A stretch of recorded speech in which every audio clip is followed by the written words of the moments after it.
જે વિડીયો જોવે એ તમે બધા કહેજો ગરમીનું ખાવું ભાવે કે નથી ભાવતું કોમેન્ટમાં જરીક બતાવજો એટલે આને ખબર પડે અમારે કુમારે મોટર ફિટ કરી દીધી છે એટલે આપણે ગાડીને કેમ રેડી આવે ને ભાઈ કુમાર તો એકની મોટર નાખી હોત તો વધારે સારું પડે. તડકાને મોજમાં હોય પાણી પીને હાફી જાય છે હવે તો બહુ ગરમી છે આજની તો 4-5 દિવસ તો બહુ પડે છે રહેવાતું જ નથી પંખા વગર એસી તો હવે ચાલુ કરવી પડે મારે હોતે. હલો યુટ્યુબ ફેમિલી કેમ છો? મજામાં જશો તો બધાને જય માતાજી, જય સુરપુરા દાદા. તો મિત્રો જો અત્યારમાં આપણે બ્લોગ સ્ટાર્ટ કરી દીધું છે અને આજે આપણે જવાનું છે દુકાનેથી સીધું આપણે પ્લોટે જવાનું છે કારણ કે આજ મોટર ફિટિંગ કરવા આવવાના છે. તો ત્યાં જઈને તમને બતાવીશું અને મેડમ અમારે જો બધું સાફ સફાઈ કરવા મળ્યા છે. જય માતાજી બધાને, કેમ છો? મજામાં જશો? હું મજામાં જ છું. તો બધા મોજમાં જ હોય તડકાને મોજમાં હોય પાણી પીને હાફી જાય છે હવે તો બહુ ગરમી છે આજની તો 4-5 દિવસ તો બહુ પડે છે રહેવાતું જ નથી પંખા વગર એસી તો હવે ચાલુ કરવી પડે મારે હોતે. હું ન કરતી ને એસી ચાલુ એમ કરવા માંડીશું. તો અમે જઈએ છીએ પાણી કાઢવા. હા મોટરનું કોમનનો ફોન આવ્યો હતો કે મોટર ફિટ કરવાની છે આજ આવી જઈજો. કેટલાની મોટર લીધી? પોણાની મોટર છે. પોણાની કહેવાય એમ કહેતા. એમાં તો આપણને કઈ ખબર ન પડે. આપણને ખબર ન હોય, એને ખબર હોય કઈ નાખી હવે ત્યાં જઈને કેવું આવે છે, કઈ રીતનું છે બધું જઈને બતાવજો. તો હવે આપણે જઈએ પેલા દુકાને આટો મારતો હતો. દુકાને જવું જોઈએ ને. તો હાલો મિત્રો હવે આપણે પેલા દુકાને આટો મારીને પછી સીધું આપણે જવાનું છે પ્લોટે. ફાઇનલી મિત્રો અત્યારે જો આપણે પ્લોટે આવી ગયા છીએ અને આપણે મોટર ઉતારવાની છે ડારમાં. અમારા ભાઈ જો મોટર લઈને ઊભા છે અને આ કેબલ ને બધું અમારે બનાવીએ જો વાયર લાંબો કર્યો છે. સંતોષ હરખું ફૂલું ટાઈટ કરાવજો. અને ડારમાં જો હમણાં થોડીક વારમાં ફિટ કરવાનું છે. પછી અહીંથી બાજુમાંથી વાયરનો લાંબો કરીને લેવો જો છે કારણ કે હજી પાવરનું કંઈ ઠેકાણું છે નહીં. તો હમણાં થોડીક વારમાં ફિટ થઈ જાય પછી તમને બતાવી. મિત્રો અત્યારે જો અમારે કુમાર કેટલું ધ્યાનથી કામ કરી રહ્યા છે. જો તમે હરખું બાંધજો બધાય. પછી વાયર ભાઈ તૂટી જાય ને રસ્તામાં ધ્યાન રાખજો ભાઈ. એ તો તમને પાછા બોલાવવાનો હોય ને, જે આપણે જેને કામ આપ્યું હોય એને બોલાવવાનો હોય ભાઈ. હા તો કુમાર અમારે જો સરસ મજાનું કામ કરી રહ્યા છે. હવે થોડીક વારમાં કનેક્શન આપી દઈએ પછી તમને પાણી કેવું આવે છે દેખાડી. ફાઇનલી મિત્રો અત્યારે જો આપણે પાણી બહાર આવી ગયું છે. અમારે કુમારે મોટર ફિટ કરી દીધી છે એટલે આપણે ગાડીને કેમ રેડી આવે ને ભાઈ કુમાર? તો એકની મોટર નાખી હોત તો વધારે સારું પડે. હા અને 2ની લાઈનની જરૂર હતી. આપણે અહીંયા 3 વીઘા ફિટ કરવાની. પણ તમને મેં કીધું જ છું જો આ આપણે પાઇપ લાઈન નીકળી ગઈ છે. આ રીતનું પાણી આવે છે. ઘડીક બેન કરી દો, ચાલુ નાખી દે બેટા. તો આ જો આ રીતનું પાણી આવે છે સરસ મજાનું. માંડ પાણીવાળા છે હો ભાઈ. સંતોષ મસ્તીની સાફ કરીને ગાડી. મિત્રો અત્યારે જો હાવ થાકી ગયા છે. પલોટેથી આપણે મોટર ફિટ કરીને ઘરે આવી ગયા છીએ. પાણી સારું આવે છે, વાંધો નહીં આવે આપણે.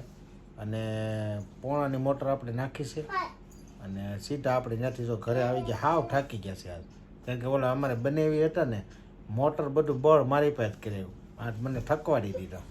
અને મેડમ હવે રસોઈ બસોઈ બનાવીને ખાવાનું બનાવવા મળે ને ભૂખ લાગી રોટલી જ બાકી છે તો વાંધો નહીં. ખબર હોય ને કે ભૂખ્યા થતા બિચારા મોટર ફિટ કરશે. જયસુખ કુમાર આજ મને મારી પાસે બળ કર્યો કે છોકરાને નહીં તમારે જ બળ કરવાનું છે. છોકરો કામ કરે તો હા ભાઈ જો આ ફટાકડા ફોડે છે. આ બાકસની દીવાળી મૂકી દીધી એને એમ તો ફૂટશે. બસ સારો મનો રે. હવે ફૂટી ગયો ફટાકડો. તારે જમવાનું બાકી છે કે તે જમી લીધું? બાકી છે. બાકી છે તારે આ જમવાનું છે કે ઉપર?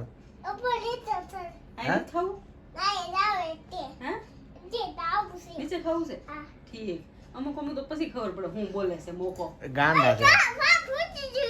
પછી હું તમારે થઈ ગયા ને હવે બધું રેડી થઈ ગયું છે. હવે કાલેની ને પ્રમદી અખાત્રીની મુહૂર્ત કરી નાખી ને એટલે આમ તો થાકી તો જાવ આપણે જાવ આવવાનું વધી જાય.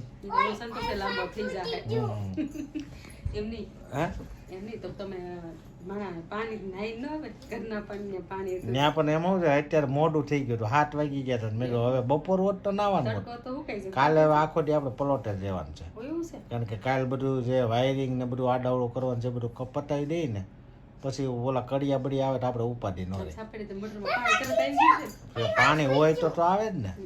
એ પાણીનું છે તે સારું છે નકર તો અહીંયા પાણીની તંગી હતી, ઓણ પાણી તંગી થઈ હોય ને તો સીધું ત્યાં ઉડી જવાય. એ ભલે ફૂટી ગયું વાયડીનો. ઓણ પર પાણી નહીં ખૂટે એવું લાગે છે કા આપણે દારમાં. આયા નથી ખૂટું એટલે ત્યાં ખૂટે જ નહીં. ત્યાં તો જોરદાર આવ્યું હતું એટલે વાંધો નહીં આવે. હવે શાંતિ થઈ ગઈ. આયા નો આય પાણી ન્યા વ્યા જાવ. હાલો હવે તું જમવાનું જલ્દી કાઢ ને. હા બાપા રોટલી ગરમ તો મિત્રો એવું બધું છે, આજ તો હાવ થાકી ગયા છે ને હમણાં છે ને બ્લોકમાં થોડુંક કેવરાવશે કારણ કે ટાઈમ નથી મળતો, દુકાનનું કામ હોય ને પ્લોટે ઘડીએ ઘડીએ જવું પડે એટલે થોડુંક બ્લોકમાં ઓલું રહેશે એટલે તમે હકારી લેજો. બને ત્યાં સુધી તો જેટલું બને એટલું બનાવે જ કરીશું, બરાબર ને? થોડો ઘણો તો બનાવી જ નાખવાનો. ચાલો તમારે કરવાનું, તમે બહાર જાઓ આવો. હું તો હું હરી પણ રસોડામાં હોય તો હું મારે બતાવું બધાને. તો હાલો હવે પહેલાં આપણે જમવાનું બની જાય એટલે જમી લઈએ. તો અત્યારે જો જમવાનું સરસ મજાનું તૈયાર થઈ ગયું છે. આજે બનાવ્યું છે પનીર ટીકાનું શાક, રોટલી, ડુંગળી, એટલું જ બનાવ્યું છે. ના ના પાપડ પાપડ છે. હજી તમે હું લઈ દે ખબર છે? શું છે? બબલું દેવાનું છે તમને, તમને ઓછું ભાવે છે ને એટલે. હા બરાબર છે. અને બહુ તો છે ને સાઈડમાં મોરબો ખાઈ લેજો. કેરીનો મોરબો છે, આવું બધું કંઈક બનાવ્યું છે. અને આ બેન ને ખાવાનું છે, શાક લેવા આવ્યા છે ને, તો બેન શાક લેવા આવ્યા છે. તો હાલો હવે આપણે મેં કીધું જો તમે હમણાં બહુ નખરા કરો છો, આવું શાક થયું, મરચું આવું છે, આ શાકમાં જોઈએ આપણે મરચાનો વાંધો છે કે ઉનાળાનો વાંધો છે એમ. એટલે મેં શાક બદલાવ્યું આજ. મારે ફેર કીધું ખર્ચો થાય મહેનત થાય બીજા શાક બબલા કાઢ્યા છે. તો હાલો આપણે જમી લઈએ પહેલા. ફાઇનલી મિત્રો અત્યારે જો આપણે મસ્ત મજાનું જમી લીધું છે. પનીર ટીકાનું શાક, રોટલી ને સાસ, પાપડ એવું બધું હતું ને ભૂખ્યા હતા એટલે જમવાની મજા જ આવી ગઈ. અને આ બેનને જો એસીમાં ઠંડી લાગી ગઈ એટલે શરદી થઈ ગઈ, ઓટીને હોઈ ગઈ છે. અને અમારે મેડમ કપડાં સકેલે છે. તો ક્યાં જાવ સંકેલા પડીને કે ડગલો થાય લાડ બધું એટલે હંકેલી મૂકી દઈ. દિવસે શું કરતી હોય ત્યારે બધું કામ કરી રાખતે. દિવસે હોય ને ટાઈમ ટાઈમ ખાવાનું બનાવવાનું હોય. સાચી વાત છે. ગરમી કેમ આજ નહીં? ગરમીનું કઈ કામ હોતું નથી. ગરમી બહુ થાય ને કા? બહુ જ. આ તો વધારે છે. મને ગરમી લાગે એટલે સમજી લેવાનું બહુ હોય તો તું એસી ચાલુ કર. ગરમી તો હું હારવી નહીં એટલે જ કહું છું. ગરમી બહુ હતી એટલે એસી ચાલુ કરીને આરામ જ કર્યો. અમારે ત્યાં પલોટે પવન આવે બાકી એની વાત કરીમાં ત્યાં બની જાય ને ત્યાં કંઈક થોડુંક બનવા દે ને પછી લઈ જાય. હજી કંઈક થોડુંક આમ ખાટલો બટલો રહે એવું થાય ને તો બેહવાની મજા આવે એવું છે.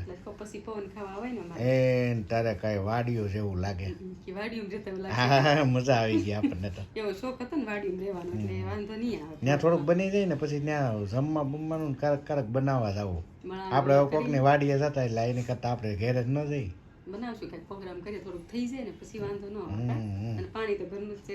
હવે ન્યા મોટર ચાલુ કરે એટલે આ આવે પાણી. આ મોટરમાંથી પાણી તો આવી જ ગયું છે.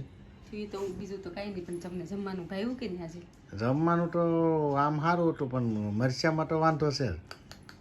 એ તો 100%ની વાત છે. આ ગરમીને લીધે કોઈને ખાવાનું ભાવતું નથી. આપણે કાલ છે ને કાલ આપણે શું કામ કરશે, કાલ રસોઈ બનાવીને આ રૂમમાં લેતી આવી એસીમાં ખાઈ લે પછી ખબર પડે. ત્યાં તમને પ્લોટે ટિફિન મોકલી દઉં તો મેળ આવી જાય. ત્યાં તો એ બાવળિયા કાઢોમાં મરચા હારા છે. એ કાલ આપણે છે ને ગરમીની આપણે એસી રૂમમાં આપણે અંદર રમીશું બરાબર, તો ભાવે એટલે સમજવાનું. તો ગરમીનો વાંધો ગરમીમાં શું છે આપણે પાણી પીધા કરીએ ને પેટ ભરેલું એટલે આપણે ખાવાનું. ને જે વિડીયો જોવે એ તમે બધા કહેજો ગરમીનું ખાવું ભાવે કે નથી ભાવતું, કોમેન્ટમાં જરીક બતાવજો એટલે આને ખબર પડે અમારે. અને હવે આપણે તમે કોમેન્ટમાં બતાવી દીધો આપણે આજે હોઈ જવાનું છે. હાવ થાકી ગયા છીએ કારણ કે આખો દિવસ આપણે પ્લોટમાં બધું કામ કરતા હતા. તો આજનો બ્લોગ તમને કેવો લાગ્યો છે, ગમ્યો હોય તો લાઈક શેર કોમેન્ટ અને ચેનલમાં ન હોય તો સબસ્ક્રાઈબ કરી દેજો. કાલે ફરીથી નવા બ્લોગમાં મળી ત્યાં સુધી બધાને જય માતાજી, જય સોરાપુરા દાદા. આવજો, બાય બાય.